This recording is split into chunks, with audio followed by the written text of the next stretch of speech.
Sylvia Saber with OPtv Global Headlines. Starting with the top international stories for the day. The U.S. intelligence community has assessed the Islamic State in Afghanistan could have the capability to attack the United States in 6 months. A senior Pentagon official told Congress that it is still unclear whether the Taliban has the ability to fight Islamic State effectively. The United States have banned China Telecom from operating in America over national security concerns. China Telecom has provided telecom services in the U.S. for nearly 20 years, and it called the decision disappointing. The United States have forcefully criticized Israel for the first time in years on its settlements. President Joe Biden's administration said it strongly opposed new construction on the West Bank. Authorities in Indian-controlled Kashmir define supporting Pakistan as an anti-national activity. Indian police are investigating students and staff at 2 medical colleges under a harsh anti-terror law for celebrating India's loss to Pakistan in a T20 World Cup match. Pakistanis and millions of Kashmiris observed the Kashmir Black Day to condemn the illegal occupation of the state of Jammu and Kashmir. Prime Minister of Pakistan Imran Khan urged the international community to play its role to stop India's human rights violations in Indian illegally occupied Jammu and Kashmir. The United Nations High Commissioner for Human Rights slams Israel's unjustified attack on Palestinian civil society groups. He said that the organizations are some of the most reputable humanitarian groups in the occupied Palestinian territory. The Saudi-led military coalition in Yemen said it had killed 85 Houthi rebels in airstrikes during the last 24 hours near the city of Marib. 9 military vehicles were also destroyed in Al-Jabba. Up next, we have the national updates. Lieutenant General Nadeem Anjum has been appointed the new Director General Inter-Services Intelligence by Prime Minister Imran Khan. Lieutenant General Faiz Hamid will remain the DG ISI till November 19th. Prime Minister Imran Khan met Chief of Army Staff General Qamar Javed Bajwa and Director General of Inter-Services Intelligence Lieutenant General Faiz Hamid. The meeting focused on a review of the internal and external security matters.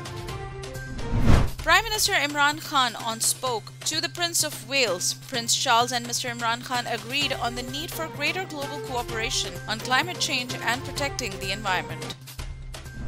The National Electric Power Regulatory Authority has notified an increase of 69 paisa per unit in K-Electric's tariff for month of July. The authority approved the fuel cost adjustment having an impact of rupees 1,355 million rupees. Pakistan has earned $419.992 million by providing IT services in various countries during the first 2 months of financial year 2021 till 22. This shows growth of 46.32%. The district administrators of Rawalpindi and Islamabad blocked the Faizabad intersection to prevent the banned Tehreek-e-Labbaik Pakistan's protesters from entering the federal capital. On the other hand, the police started conducting raids to arrest the chief of Rawalpindi chapter of the TLP. The University of Karachi has been waiting for a regular appointee for the post of Vice-Chancellor for over 2 years now. The search committee tasked to suggest the top 3 applicants for the post had not called eligible candidates yet for an interview. French investors have showed their keen interest in building ski resorts in Gilgit-Baltistan region of Pakistan. The Board of Investment, in coordination with the Gilgit-Baltistan government, organized the visit of a French delegation to 5 districts including Ghezar, Pandhar, Astor, Nagar and Skardu. One of Qaeda-Azam Muhammad Ali Jinnah's amazing vehicles has been displayed at Heritage Club of Motoring Pakistan exhibition. The 1924 Rolls-Royce Roadster that was conveyed to the father of Pakistan by Lord Mountbatten. Pakistan cricket captain Babar Azam has won hearts by announcing Muhammad Azam and Saya Scholarship. The Rs 2 million scholarship targets young boys and girls with a focus on sports-related backgrounds. Up next, we have the health updates. The United States panel has approved COVID vaccine for 6 years children and up. The decision now awaits further approval from Food and Drug Administration and the Centers for Disease Control and Prevention. Up next, we have the updates on science and technology. Toyota has surpassed all other automakers in Interbank's Best Global Brands list for 2021 for the 3rd consecutive time. Mercedes-Benz got 2nd place and 8th overall with a year-on-year value increment of 3%, while BMW grabbed the 3rd spot.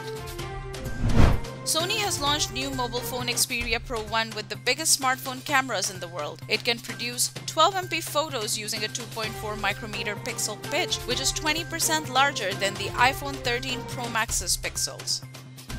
A new set of documents has leaked from Facebook yet again. These documents show that Facebook has been selective in curbing hate speech, misinformation, and inflammatory posts against Muslims. Up next, we have the sports updates. Pakistani batsmen Babar Azam and Mohammad Rizwan became the first Pakistani pair to score 1,000 runs as batting partners in T20 internationals. There are only 11 batting partners in the world who have 1,000 partnership runs to their credit.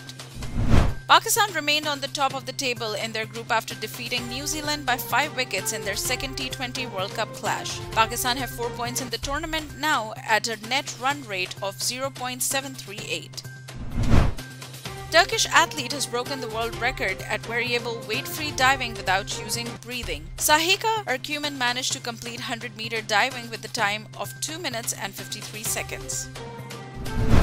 Up next, we have the entertainment updates. Atif Aslam has released an empowering new anthem for the cricket lovers amid T20 World Cup. Song Cricket Khidaiye showcases Atif's mind-blowing rapping skills alongside Faris Shafi and Talal Qureshi. Millions of fans and celebrities greeted the renowned Pakistani film and drama star Faisal Qureshi on his 48th birthday. A score of Pakistani film and drama artists including Humayun Saeed, Ijaz Aslam, Fahad Mustafa and Naveed Raja congratulated the multi-talented artist. Kim Kardashian West's shapewear brand Skims is collaborating with luxury lab Fendi on a new clothing collection. The new collection of body-hugging apparel is jointly designed by Kardashian West and British fashion designer Kim Jones. Up next, we have the business updates. Pakistan gets relief from International Monetary Fund for budgetary support. IMF has agreed to allow Pakistan to utilize $2.78 billion to meet its budgetary side requirements. The Saudi Fund for Development is ready to deposit $3 billion in State Bank of Pakistan to help support its foreign reserves. An official directive has also been issued to supply $1.2 billion worth of oil on deferred payment to Pakistan. The Pakistani currency lost 84 pesos to hit its lowest level of rupees 175.27 rupees against US dollar. It is the lowest level since August 1947. Analysts expect the currency to remain under pressure if talks between IMF and Pakistan remain inconclusive. Pakistan obtained $3,098.06 million in loans from multilateral and commercial banks during the first 3 months of the current fiscal year 2021-22. The government also received $106.87 million grants from different countries from July to September.